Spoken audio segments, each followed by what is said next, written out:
अस्सलाम वालेकुम। मेरा नाम ज़ीशान उस्मानी है और आप लोग मेरा यूट्यूब का चैनल देख रहे हैं। सिलसिले को आगे बढ़ाते हैं, इस चैनल को सब्सक्राइब करना ना भूलें। आज का जो हमारा टॉपिक है उसका नाम है ज़हनी आवारगी। हमारे बचपन में आवारगी की एक दफ़ा होती थी और अक्सर सुनने में आता था कि पुलिस ने फ़लाँ बंदे को धर लिया क्योंकि रात में वो आवारागर्दी कर रहा था, यानी कि रात के पिछले पहर वो बिल्कुल बगैर किसी वजह के इधर उधर घूम रहा था।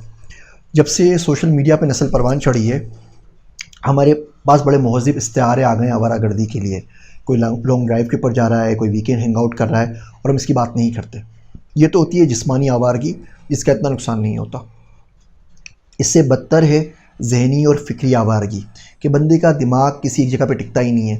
वो किसी बारे में मनफी और मस्बत सोच ही नहीं सकता, बस जो दिल आता है वो सोचता चला जाता है। याद रखिए, हमारा दिमाग जिस्म का माल रोड होता है।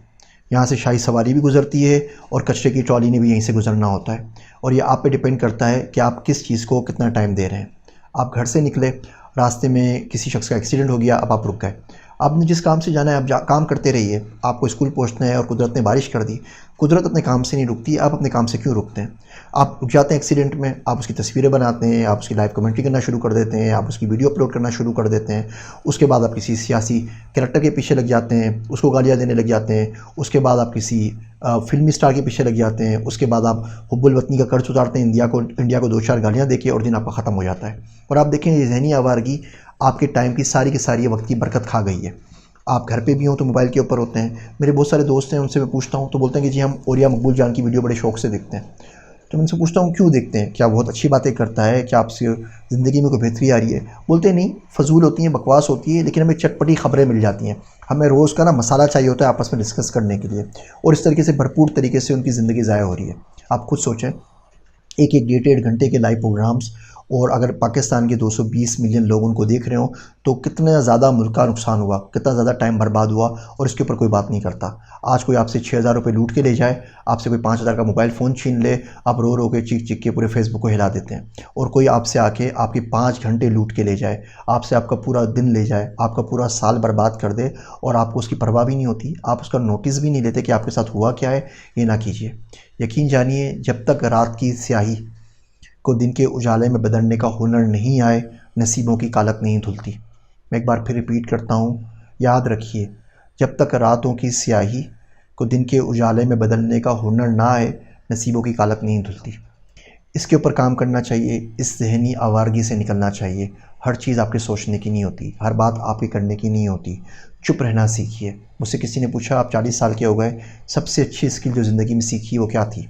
वो समझ रहा था मैं बोलूँगा डेटा साइंस है, या NLP है, या पाइथन है, या कोई प्रोग्रामिंग लैंग्वेज है, या ब्लॉकचेन है। तो मैंने उसको जवाब दिया, खामोश रहना। सबसे बड़ी जो स्किल मैंने सीखी वो ये सीखी कि कब बोलना है और कब खामोश रहना है। और यकीन जानिए, जितना फ़ायदा खामोश रहने का होता है उतना बोलने का नहीं होता। हमारे मुल्क में हर शख्स को पता है कि अगला चीफ़ ऑफ आर्मी स्टाफ कौन होगा, मिनिस्ट्री ऑफ फाइनेंस को क्या करना चाहिए, कर्ज़े किस तरीके से उतरेंगे।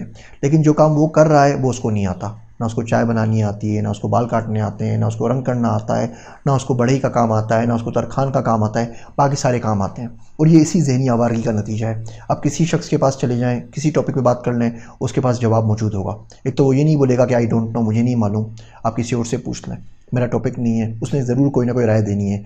कैंसर के मरीज़ से लेके कि कैंसर के मर्ज़ में शिफा कैसे होगी से मुल्क के आर्मी स्टाफ के चीफ तक सारी बातें उसको पता होंगी, और ये सब की सब ज़हनी आवारगी की निशानी है।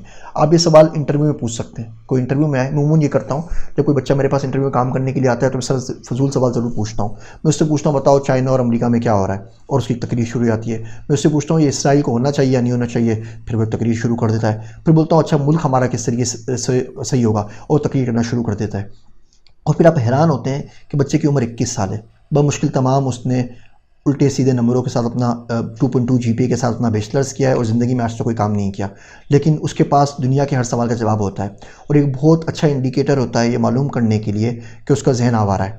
खुद वो आवारा है या नहीं ये तो नहीं कह सकता मैं, लेकिन जहन ज़रूर आवारा है, जो हर वक्त कुछ ना कुछ सोचता रहता है। जब जहन को फ़रागत का टाइम ही नहीं मिलेगा तो पढ़ेगा कब, अल्लाह को कब याद करेगा, रिफ़्लेक्शन कब करेगा अपने ऊपर कि ज़िंदगी कैसे गुजरी, कहाँ जा रहा था, कहाँ पहुँच गया है, कुछ पता नहीं लगेगा।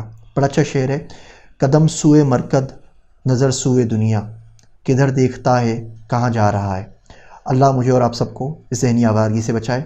मेरी बातें सुनने का शुक्रिया। आप सबका ज़ीशान उस्मानी। Want to learn more? Please subscribe to my channel and press the bell icon.